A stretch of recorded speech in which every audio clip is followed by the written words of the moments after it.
Hello everyone, welcome back to my channel. आज हम class 5th के हिंदी में पार्ट 2 न्याय की कुर्सी के क्वेश्चन आंसर को डिस्कस करेंगे। ठीक है, इसके पहले की वीडियो में हमने इस चैप्टर को रीड किया था, वो आप चेकआउट कर सकते हैं। आज की वीडियो में हम इस चैप्टर के क्वेश्चन आंसर को डिस्कस करेंगे। तो चलिए स्टार्ट करते हैं। तो सबसे पहले है बातचीत के लिए। नंबर 1, आपका प्रिय खेल कौन सा है, आप इसे कैसे खेलते हैं। ठीक है, तो जो भी आपका प्रिय खेल है आप उसके बारे में लिख सकते हैं। तो उत्तर लिखेंगे, मेरा प्रिय खेल क्रिकेट है, मैं इसे दोस्तों के साथ घर के पास के मैदान में खेलता हूँ। ठीक है, आप जहाँ भी खेलते हैं और जो भी आपका प्रिय खेल है उसके बारे में आप लिख सकते हैं। अगला प्रश्न है, क्या आपने कभी किसी समस्या का समाधान किया है, अपना अनुभव साझा कीजिए। तो अक्सर डे टू डे लाइफ में कई सारी समस्या हमारे सामने आ जाती हैं, तो फिर आपने उस समस्या का समाधान कैसे किया वो आपने यहाँ पे लिखना है। ठीक है, तो उत्तर लिखेंगे, हाँ मैंने कई बार समस्याओं का समाधान किया है। एक बार मेरे स्कूल में कंप्यूटर काम नहीं कर रहा था और सबके प्रोजेक्ट जमा करना था, तो मैंने ध्यान से देखा तो पता चला कि वायर जो तार होती है वो ठीक से जुड़ी हुई नहीं थी। मैंने उसे सही से जोड़ा और कंप्यूटर फिर से चल पड़ा। सभी दोस्त बहुत खुश हुए और मैंने भी अच्छा महसूस किया। उस दिन मैंने सीखा कि शांत दिमाग से सोचने पर हर समस्या का हल मिल सकता है। ठीक है, आप यहाँ पर अपने अकॉर्डिंग आंसर लिख सकते हैं। नेक्स्ट है, यदि आप राजा के स्थान पर होते और आपको लड़के के बारे में पता चलता तो आप क्या करते। तो अगर मैं राजा के स्थान पर होती तो मैं उसके न्याय करने की जो उसकी क्षमता थी उसकी मैं काफ़ी तारीफ करती और आसपास के जो भी छोटी मोटी समस्याएं होती उसको सुलझाने का काम उसे सौंप देती। ठीक है, तो इसका आंसर लिखेंगे, अगर मैं राजा के स्थान पे होता या होती, आप कुछ भी लिख सकते हैं, तो उस लड़के के न्यायप्रियता की तारीफ करता और आसपास के छोटी मोटी समस्याओं को सुलझाने का काम उसे सौंप देता और मैं राज्य के दूसरे महत्वपूर्ण कार्यों पर ध्यान देता। ठीक है, नेक्स्ट है, लड़के के अंदर ऐसे कौन कौन से गुण होंगे जिनके कारण वह सिंहासन पर बैठ पा रहा था। आपने जैसा कि कहानी में पढ़ा, लड़के में न्यायप्रियता थी, ईमानदारी थी, सत्य बोलने की आदत थी और बुद्धिमानी थी। उनके मन में कोई भी लालच न था। ठीक है, तो आंसर लिखेंगे, न्यायप्रियता, ईमानदारी, सत्य बोलने की आदत तथा बुद्धिमानी के कारण ही वह लड़का उस सिंहासन पर बैठ पा रहा था। आगे है पाठ से। नीचे दिए गए प्रश्नों का सही उत्तर के आगे तारे का चिन्ह बनाइए। एक से अधिक विकल्प भी सही हो सकते हैं, तो इनमें से जो भी सही उत्तर है उनके आगे आपने स्टार बनाना है। ठीक है, और एक से ज़्यादा सही उत्तर भी हो सकता है। ठीक है, तो पहला देख लेते हैं, राजा को लड़के द्वारा न्याय करने के विषय में कैसे पता चला। आपने कहानी में पढ़ा कि लड़के की न्याय करने की क्षमता के कारण दूर दूर तक उसकी काफ़ी चर्चा होने लगी थी। तो ये बात उड़ते उड़ते राजा के पास भी चली गई। तो ऑप्शन देख लेते हैं क्या है, लड़के द्वारा की गई शरारतों को सुनकर, नहीं। लोगों द्वारा लड़के के न्याय की प्रशंसा सुनकर, यस। लड़के द्वारा अपने न्याय की बुराई सुनकर, नहीं, ये भी गलत है। नेक्स्ट है, मंत्रियों द्वारा लड़के की बुद्धि की प्रशंसा सुनकर, तो ये भी सही है। तो एक से अधिक उत्तर सही हो सकते हैं, तो आप ख के आगे स्टार बना दीजिए, ख के आगे भी स्टार बना दीजिए। अगला है, राजा को सबसे अधिक आश्चर्य किस बात से हुआ। तो सबसे ज़्यादा राजा को आश्चर्य इस बात का हो रहा था क्योंकि लोग राजा के न्याय के लिए राजा के दरबार में ना आकर उस लड़के के पास जा रहे थे। ठीक है, तो ऑप्शन देख लेते हैं, बच्चे खेल खेल में न्याय कर रहे थे, तो इससे आश्चर्य तो नहीं हुआ राजा को, तो ये रॉन्ग हो गया। लोग राजा के दरबार में नहीं जा रहे थे, ये सही है। ठीक है, सिंहासन पर बैठने वाला लड़का सही न्याय करता था, ये भी सही है। जो भी सिंहासन पर बैठता था वो बिल्कुल ही सही न्याय करता था। नेक्स्ट है, स्वयं सिंहासन में ही कोई चमत्कारी शक्ति विद्यमान थी, ये भी सही है, सिंहासन में चमत्कारी शक्ति विद्यमान थी। तो आप ये तीनों पे स्टार बना सकते हैं। ठीक है, अगला है, लड़कों को यह खेल इतना अच्छा क्यों लगा कि वे प्रतिदिन खेलने लगे। तो ऑप्शन देख लेते हैं, क्योंकि वे राजा जैसा बनने का आनंद ले रहे थे, नहीं। क्योंकि यह अन्य खेलों से अधिक मनोरंजक था, हाँ। क्योंकि उन्हें न्याय करने का अनुभव अच्छा लगा, ये भी सही हो सकता है। क्योंकि इस खेल से वे नगर भर में प्रसिद्ध हो गए थे, हाँ, उनको प्रसिद्धि भी काफ़ी मिल गई थी इस खेल की वजह से, तो ये भी सही हो सकता है। तो आप इन तीनों में स्टार बना सकते हैं। अगला है नंबर 4, राजा ने उपवास और प्रायश्चित क्यों किया। ऑप्शंस है, ताकि वह सिंहासन पर बैठने के योग्य बन सके। हाँ, ये भी सही है। क्योंकि उसे अपने कर्मों का पछतावा था। नहीं, राजा को अपने कर्मों का तो बिल्कुल भी पछतावा नहीं था। क्योंकि मूर्तियों ने उसे ऐसा करने के लिए कहा था। ये भी सही है। क्योंकि जनता ने उसे ऐसा करने को कहा था। जनता ने नहीं कहा था, जो सिंहासन पर देवदूत बने हुए थे उन्होंने कहा था। तो ये हो गया सही आंसर, पहला और क। ठीक है, तो इन दोनों में हम स्टार बना देंगे। अगला प्रश्न है, सोचिए और लिखिए। नीचे दिए गए प्रश्नों के उत्तर अपनी लेखन पुस्तिका में लिखिए। पहला है, सभी लड़के सिंहासन पर बैठ पा रहे थे लेकिन राजा नहीं बैठ पा रहा था, ऐसा क्यों? तो ऐसा इसलिए था क्योंकि सभी लड़कों के मन में किसी प्रकार का कोई भी लालच नहीं था। वो बिल्कुल ही सच्चे मन के थे। उनका मन बिल्कुल साफ था, सच्चा था, है ना। उनके मन में कोई भी लोभ, किसी प्रकार का लोभ नहीं था, इसलिए वे सिंहासन पर बैठ पा रहे थे। सभी लड़के के मन में किसी प्रकार का कोई लालच न था। वे सच्चे मन के साथ न्यायप्रिय थे, लेकिन राजा के साथ ऐसा न था। उसने अपने जीवन में काफ़ी सारी गलतियां की थी, जिसके कारण वह सिंहासन पर बैठ ना सका। ठीक है। दूसरा प्रश्न है, क्या राजा को प्रायश्चित करने के बाद सिंहासन पर बैठने का अधिकार मिलना चाहिए था? अपने उत्तर का कारण भी बताइए। तो इसमें आंसर आप अपने अकॉर्डिंग लिख सकते हैं। आपने कहानी पढ़ा, उसके अकॉर्डिंग आपको क्या लगता है कि राजा को प्रायश्चित के बाद सिंहासन पर बैठने देना चाहिए था?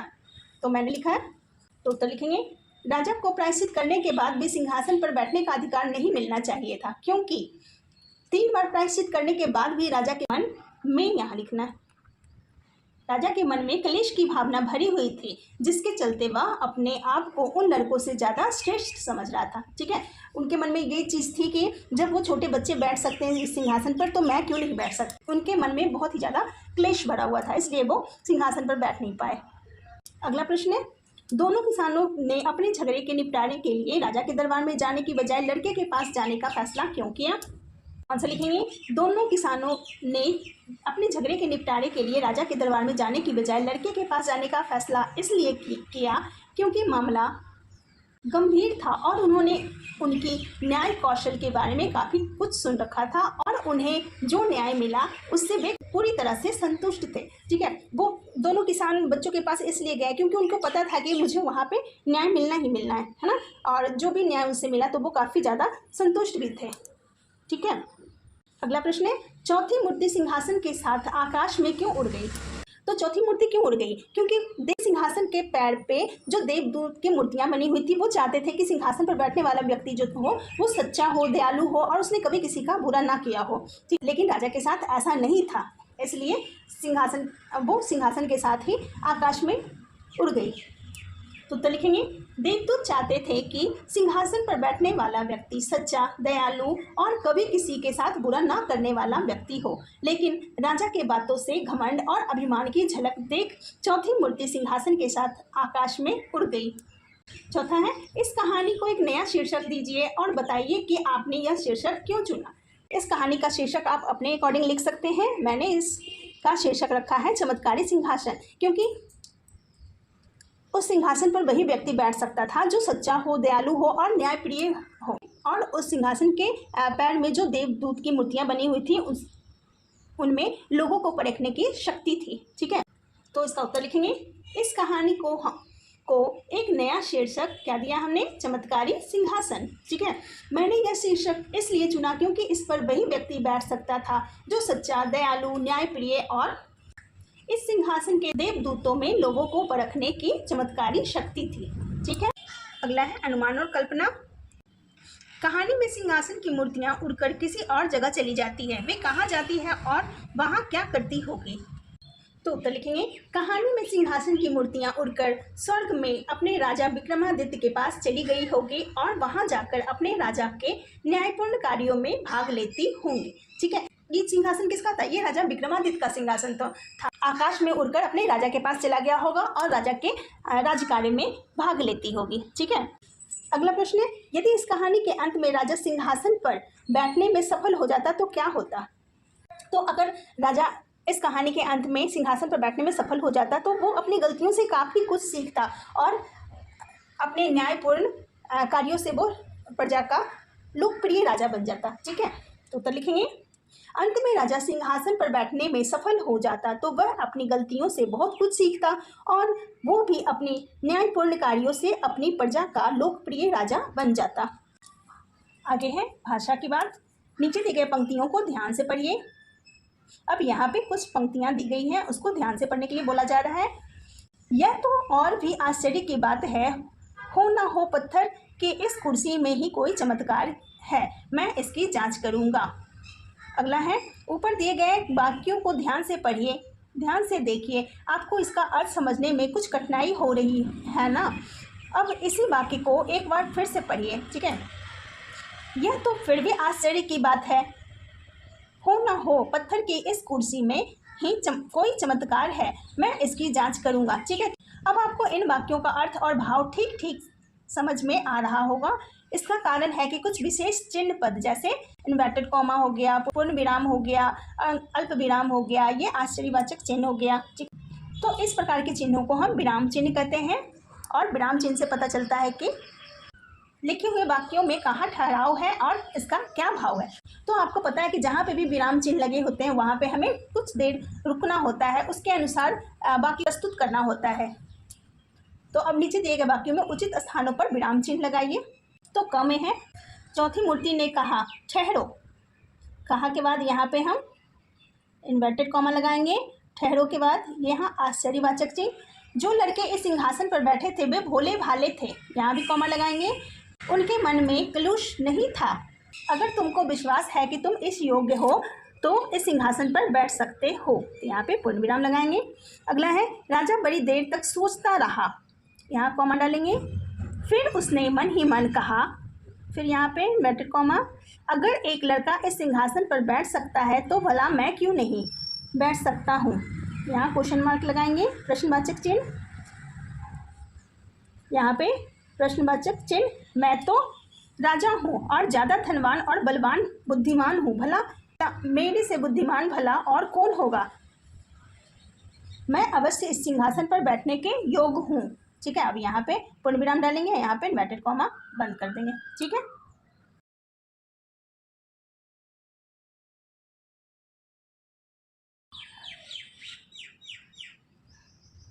आगे है, तीसरी मूर्ति भी उड़ गई। इस वाक्य के आधार पर प्रश्नों के उत्तर दीजिए। तो इस वाक्य में संज्ञा शब्द कौन है, तो इसमें संज्ञा कौन है, तो संज्ञा इसमें है मूर्ति, ठीक है। संज्ञा किसे कहते हैं, किसी व्यक्ति वस्तु या स्थान के नाम को संज्ञा कहते हैं। तो यहाँ पे मूर्ति हो गया संज्ञा, ठीक है। तो यहाँ हम लिख देंगे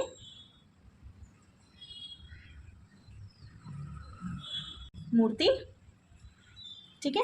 नेक्स्ट है, कौन सा शब्द इस संज्ञा शब्द के गुण की विशेषता को बता रहा है। तो इस वाक्य में जो तीसरी शब्द है, ठीक है, वो संख्यावाचक विशेषण है, ठीक है। तो यहाँ पे हम तीसरी लिख देंगे, ठीक है। तो ये जो तीसरी है ये संख्यावाचक विशेषण हो गया। तीसरा है, इस कहानी में से चुनकर कुछ वाक्य नीचे दिए गए हैं, इसमें विशेषण शब्द पहचान कर नीचे उसके नीचे रेखा खींचनी है। तो विशेषण क्या होता है, जो किसी विशेषण वे शब्द होते हैं जो संज्ञा या सर्वनाम की विशेषता को बताता है, ठीक है। तो कह है, एक दिन लड़कों का एक झुंड वहाँ खेल रहा था, तो एक और एक ये इसके विशेषण हो गया। ख है, उज्जैन की प्राचीन और ऐतिहासिक नगरी के बाहर एक लंबा चौड़ा मैदान था। तो उज्जैन क्या हो गया, उज्जैन यहाँ पे संज्ञा हो गया और इसका विशेषण हो गया। नगरी कैसी है, प्राचीन और ऐतिहासिक है, ठीक है, और लंबा चौड़ा भी है, तो ये भी विशेषण हो गया। इतनी छोटी उम्र में इतनी बुद्धि का होना आश्चर्य की बात है, तो इसका विशेषण हो गया छोटी उम्र और आश्चर्य। नेक्स्ट है, राजा ने देखा कि वह पत्थर नहीं बहुत सुंदर सिंहासन था। तो यहाँ पे सुंदर क्या हो गया, विशेषण हो गया। सिंहासन कैसा था, सुंदर था, तो ये विशेषण हो गया। नेक्स्ट है, बात ही बात में वहाँ अच्छी खासी भीड़ जमा हो गई। तो भीड़ कैसी थी, अच्छी खासी थी, ठीक है, तो ये विशेषण हो गया। अगला है, आप में कौन कौन सी विशेषताएं होनी चाहिए जिससे आप कहानी के सिंहासन पर बैठ सकें, ठीक है। तो आप में क्या क्या विशेषताएं होनी चाहिए, तो उत्तर लिखेंगे, कहानी के सिंहासन पर बैठने के लिए मुझ में निम्नलिखित विशेषताएं होनी चाहिए। आप में दया होनी चाहिए, सहानुभूति होनी चाहिए, विवेकशीलता होनी चाहिए, सहनशीलता होनी चाहिए तथा बुद्धिमत्ता होनी चाहिए, ठीक है। तभी इन गुणों के कारण ही आप सिंहासन पर बैठ सकते हो। अगला प्रश्न है पाठ से आगे। कहानी में गांव वाले न्याय करवाने, झगड़े सुलझाने बच्चे के पास जाया करते थे। आप अपनी समस्याओं को सुलझाने के लिए किन किन के पास जाते हैं?